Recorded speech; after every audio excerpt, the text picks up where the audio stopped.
pas mal de gens qui sentent que la révolution numérique pour la presse est peut-être en route, que le web n'a pas été réellement, ou en tout cas n'est pas réellement cette révolution numérique pour un certain nombre de raisons, je vais revenir dessus.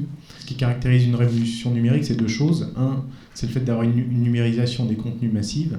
Et le deuxième facteur, c'est la distribution en masse de terminaux qui reproduisent l'expérience antérieure sans la dévaloriser ou la pénaliser. Et quelque part, je pense que sur la partie presse, l'arrivée de ces tablettes, elle laisse penser à un certain nombre de gens que c'est fondamentalement le cœur de leur activité qui peut être impacté par ces mouvements, là où finalement le web a plus été, alors c'est pas péjoratif, mais peut-être une logique de diversification, puisqu'il s'agit de développer un autre type de métier que le métier original. Pour moi, le papier électronique de demain, c'est ça. C'est ce que montraient des supports flexibles, pas forcément pliables, mais voilà, ce sera ça. Voilà. Il y a beaucoup de gens aussi qui attendent un format A4, low cost, comme ça, quoi.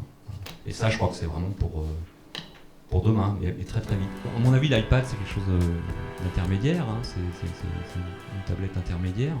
C'est une histoire d'ordinateur qui continue. Pour moi, c'est loin de l'imprimer, c'est loin du papier. Il a plutôt été fait comme une machine à entertainment, et pas forcément une machine à travailler. Et donc, il nous semble que cette mise en scène du contenu, quelque part, elle va nous permettre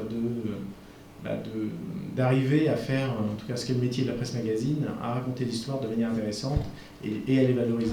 Notre objectif, c'est de faire du payant.